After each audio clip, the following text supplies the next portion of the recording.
यह कहा जाता है कि पुराने जमाने में एक काजी थे जिनका नाम नूर उद्दीन था। वह अपनी अक्लमंदी, चतुराई और हिकमत के लिए मशहूर थे, जो अपने मालिकों और मजलूमों के हक में होने वाले जुल्म को दूर करने में काम आते थे। इसके बाद उन्होंने 3 मुकदमे हल किए, जिनमें पहला मुकदमा सबसे कठिन था। किस्सा यह है कि 2 आदमी एक दूसरे के पड़ोस में रहते थे। उनमें से एक नेकदिल था और दूसरा चालाक। लेकिन नेकदिल पड़ोसी इस बात से बेखबर था कि उसका पड़ोसी मक्कार और धोखेबाज है। एक दिन वह चालाक पड़ोसी किसी मुसीबत में पड़ गया। उसके घर में खाने को कुछ नहीं था। वह अपने पड़ोसी के घर कर्ज मांगने गया, लेकिन वहां उसे कुछ न मिला। हालांकि उसके पड़ोसी की बीवी ने उसे बताया कि उसका शौहर सुबह से काम पर गया है और अभी तक लौटा नहीं, तो वह पड़ोसी सीधे अपने पड़ोसी की तरफ उसके काम पर चल पड़ा। चलते चलते उसे अपना पड़ोसी काम से लौटते हुए दिखाई दिया। उसने उसे रोका और कहा कि वह सख्त मुसीबत में है और उससे 2000 दिरहम कर्ज मांग लिया। नेक दिल पड़ोसी ने बिना किसी डर के उसे अच्छा कर्ज देने का इरादा किया। पास ही एक खजूर का दरख्त था। नेक पड़ोसी ने अपने पड़ोसी से कहा, कल इंशा अल्लाह मैं 2000 दिरहम का इंतजाम कर दूंगा। तुमसे यहीं इस खजूर के दरख्त के पास मुलाकात होगी। अगले दिन नेक पड़ोसी वादे के मुताबिक वहां पहुंचा और उसने 2000 दिरहम इकट्ठा करके अपने पड़ोसी को दे दिए। बदकिस्मत पड़ोसी ने कहा, मैं ये रकम 3 महीने में लौटा दूंगा। नेकदिल पड़ोसी ने किसी तरह की शर्त या सबूत लेने से इनकार कर दिया। 3 महीने बाद नेक पड़ोसी अपने पड़ोसी के पास 2000 दिरहम लेने गया, मगर वह पड़ोसी साफ मुकर गया। नेक पड़ोसी ये सुनकर हैरान रह गया। उसने अपने दिल में कहा, हम ऐसे जमाने में पहुंच गए हैं जहां भलाई को बुराई से लूटा जाता है और बुराई को भलाई से। मगर नेक पड़ोसी को नूर उद्दीन काजी की इंसाफ पसंदी और मजबूत जमीर का इल्म था।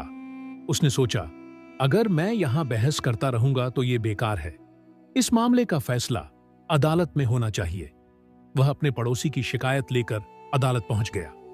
जब उसने काजी नूर उद्दीन के सामने अपना हाल बयान किया, तो काजी ने सिपाही को हुक्म दिया कि उस पड़ोसी को बुलाया जाए।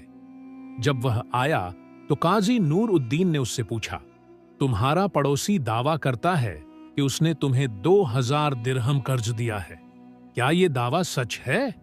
उस बदतमीज पड़ोसी ने साफ इनकार कर दिया। उसने कहा, जनाब, मैंने कभी अपने पड़ोसी से पैसा कर्ज नहीं लिया, उसका दावा झूठा है। काजी नूर उद्दीन ने नेक पड़ोसी की तरफ रुख किया और कहा, क्या तुम्हारे पास कोई गवाह या सबूत है? नेक पड़ोसी ने कहा, नहीं हुजूर, जब मैंने उसे पैसे दिए थे तो मैंने उस पर भरोसा किया। उस वक्त मैंने कभी सोचा भी नहीं था कि मेरा पड़ोसी मेरे हक से मुझे महरूम कर देगा। काजी नूर उद्दीन कुछ देर सोच में पड़ गए, फिर बोले, अगर तुम्हारी बात सच है तो जाओ और उसी जगह से मुट्ठी भर मिट्टी लेकर आओ जहां तुमने अपने पड़ोसी को पैसे दिए थे। नेक पड़ोसी हैरान हुआ, लेकिन अदब से चुपचाप चला गया। जब देर हो गई और वो वापस न आया तो काजी नूर उद्दीन ने उस बदचलन पड़ोसी की तरफ देखा और अचानक पूछा, तुम्हारा पड़ोसी इतनी देर क्यों कर रहा है, जानते हो? बिना सोचे समझे उसने जवाब दिया, जनाब, वो जगह यहां से काफी दूर है। काजी मुस्कुराए और बोले, तो फिर यह कैसे मुमकिन है कि तुम ये जगह जानते हो, अगर तुमने वहां कभी पैसे नहीं लिए? अब साफ हो गया कि तुम्हारे पड़ोसी का दावा सच है। इस तरह काजी नूर उद्दीन ने हकदार का हक साबित किया और हुक्म दिया कि उस शख्स को कैद किया जाए जब तक वो 2000 दिरहम वापस न लौटा दे। दूसरा मुकदमा। कहा जाता है कि एक बूढ़ा आदमी अपने गधे पर सवार होकर अपने घर के लिए आटे का एक थैला खरीदने बाजार गया। वह बाजार पहुंचा और आटे का एक थैला खरीदा। यह भारी था, तो एक ताकतवर आदमी ने उसकी मदद की और आटे के थैले को जमीन से उठाकर गधे की पीठ पर रख दिया। फिर बूढ़े ने आटे का थैला गधे पर लादकर घर की तरफ रवाना हुआ। रास्ते में गधा ठोकर खा गया और आटा जमीन पर गिर गया। बूढ़ा उसे उठाकर गधे पर दोबारा नहीं रख सका। वह ऐसा ही कर रहा था कि एक ताकतवर नौजवान वहां से गुजरा, लेकिन वह बदसूरत और कमीना था। उसने बूढ़े की तरफ देखा और कहा, तुम यहां क्यों रुके हो बूढ़े? बूढ़े ने नौजवान से कहा, मैं बाजार गया और आटे का थैला खरीदा। घर वापस जा रहा था कि गधा ठोकर खा गया और आटे का थैला जमीन पर गिर गया। मैं इसे गधे की पीठ पर दोबारा नहीं रख सकता। नौजवान ने कहा, मैं इस थैले को उठाकर गधे की पीठ पर रख सकता हूं, लेकिन तुम मुझे इसके बदले क्या दोगे? बूढ़े ने कहा, कुछ नहीं। तो नौजवान ने आटे का थैला उठाया और गधे की पीठ पर रख दिया। फिर बूढ़ा आटे के थैले के पीछे सवार हुआ। वह जाने वाला था कि नौजवान ने पूछा, तुम कहां जा रहे हो बूढ़े? आदमी ने जवाब दिया, बेटा, मैं घर जा रहा हूं। नौजवान ने पूछा, और वो चीज कहां है जो तुमने मुझसे वादा की थी? बूढ़े ने जवाब दिया, मैंने तुमसे कोई वादा नहीं किया। नौजवान ने कहा, बूढ़े, तुम झूठ बोल रहे हो। बूढ़े ने कहा, बेटा, मैं नहीं समझा कि तुम उसका क्या मतलब ले रहे हो। नौजवान ने कहा, जब मैंने आटे का थैला जमीन से उठाया और तुमसे पूछा कि तुम मुझे इसके बदले क्या दोगे, तो तुमने कहा, कुछ नहीं। और मैं वही चीज चाहता हूं जो तुमने मुझसे वादा की थी। बूढ़ा उसकी बातों से हैरान था और नौजवान को समझाना चाहता था। उसने कहा, जब तुमने मुझसे बदले में पूछा तो मेरे पास तुम्हें देने के लिए कुछ नहीं था। नौजवान ने कहा, नहीं, मुझे इससे कोई सरोकार नहीं, और तुम मुझे वो चीज नहीं दोगे जो तुमने वादा की थी। बूढ़ा परेशान था और वहां खड़ा रहा। उसने नौजवान से कहा, ए मेरे बेटे, मैं तुम्हें वो चीज कैसे न दूं जो मैंने वादा की थी? नौजवान ने कहा, मैंने तुमसे कहा कि ये मेरा काम नहीं है और मुझे वो चीज लेनी चाहिए जो तुमने वादा की थी। बूढ़ा और जवान काजी नूर उद्दीन के पास गए। जब वो उसके सामने खड़े हुए तो उन्होंने अपनी दास्तान बयान की। जब काजी नूर उद्दीन ने ये दास्तान सुनी तो हैरान हो गए। उन्होंने बूढ़े शख्स की तरफ देखकर कहा, तुमने इस जवान शख्स से वादा किया था कि गधे की पीठ पर रखे आटे की बोरी लेने के बदले में वो तुमसे कुछ भी न लेगा? बूढ़े ने कहा, जी हां हुजूर, यही सच है। फिर काजी ने जवान की तरफ देखा और कहा, और अब तुम भी कुछ नहीं चाहते, सिर्फ वही जो इस बूढ़े शख्स ने तुमसे वादा किया था? जवान ने कहा, जी हां हुजूर, बस यही हुआ। उस वक्त काजी को महसूस हुआ कि यह जवान बेशर्म और नाखलिस है। उन्होंने कुछ देर सोचा, फिर हुक्म दिया कि एक नायब जाकर गधे को अदालत में लाए जिस पर आटे की बोरी हो। मौजूद लोग हैरान थे, किसी को न समझ आया कि काजी क्या करने वाले हैं। चौकीदार गया और गधे को आटे की बोरी समेत अदालत में ले आया। उसी वक्त काजी नूर उद्दीन ने जवान की तरफ निगाह डालते हुए कहा, जवान, अगर तुम वही चाहते हो जो बूढ़े शख्स ने तुमसे वादा किया था। फिर काजी ने गधे की पीठ से बोरी उतारी और जमीन पर रख दी। जवान ने वैसा ही किया जैसा काजी ने कहा, बोरी उतारकर जमीन पर रख दी। फिर काजी ने कहा, अब इस बोरी को जमीन से उठाओ और गधे की पीठ पर रख दो। जवान ने वैसा ही किया और बोरी उठाकर गधे की पीठ पर रख दी। काजी ने जवान से पूछा, जब तुमने बोरी जमीन से उठाकर गधे की पीठ पर रखी तो तुम्हें इसके नीचे क्या मिला? जवान ने कहा, कुछ भी नहीं। काजी ने कहा, तो यही ले लो, यही वो है जो इस बूढ़े शख्स ने तुमसे वादा किया था। तीसरा मामला, कहा जाता है कि एक आदमी के 3 बेटे थे और तीनों बेटों का नाम एक ही था। बाप की मौत से पहले उसने एक वसीयत लिखी जिसमें लिखा था, खालिद को विरासत मिले और खालिद को विरासत न मिले। जब बेटों ने यह वसीयत पढ़ी तो वो हैरान रह गए कि इसमें लिखा क्या है।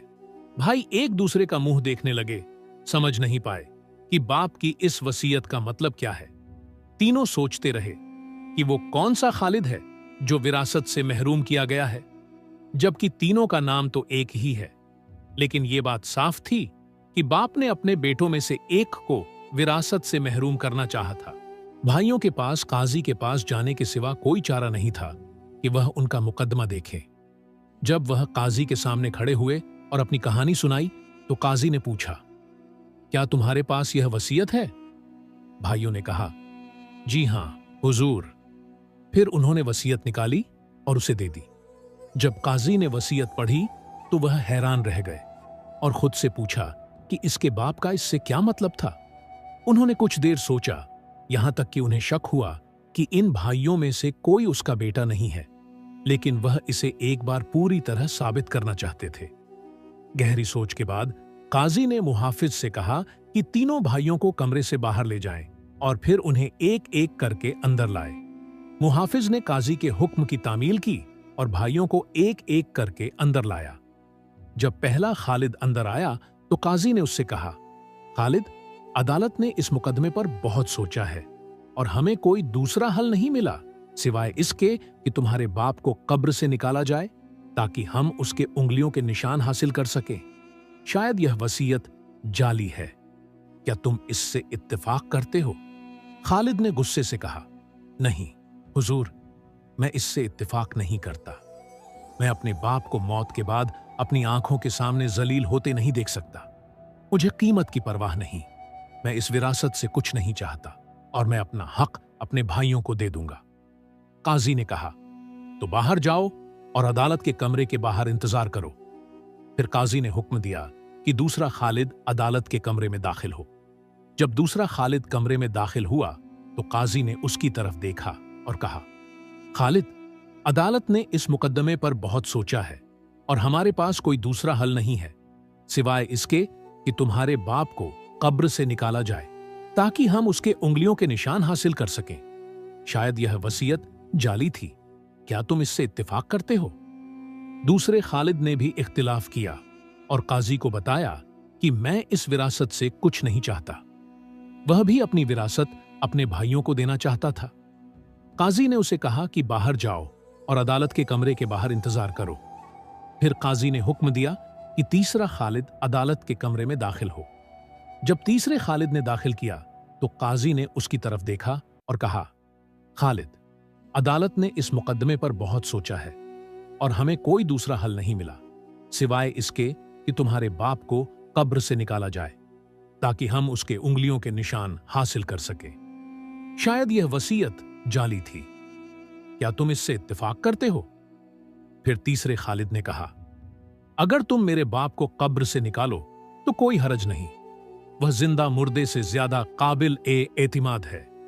फिर काजी को पता चला कि वसीयत में खालिद का मतलब यही है और वह उस आदमी का बेटा नहीं है। अगर खालिद उसका बेटा होता तो वह पैसे की वजह से अपने बाप को जिंदा करने पर राजी न होता। इस तरह काजी नूरुद्दीन यह तय करने में कामयाब हो गए कि भाइयों में से कौन उस आदमी का बेटा नहीं है। इसके बाद काजी नूरुद्दीन अपने जमाने के काजियों में अपनी मजबूत अक्लमंदी और जिहानत के लिए मशहूर हो गए। सब जानते थे कि जो काजी जिहानत रखता है, चालाक और होशियार है, वह जालिम और मजलूम में फर्क कर सकता है और जालिम होशियार काजी को धोखा नहीं दे सकता और सजा से बच नहीं सकता। इस तरह मजलूम अपने हक हासिल कर सकते हैं। आखिर में कमेंट्स में लिखें कि आपको कौन सा मुकदमा सबसे ज्यादा पसंद आया।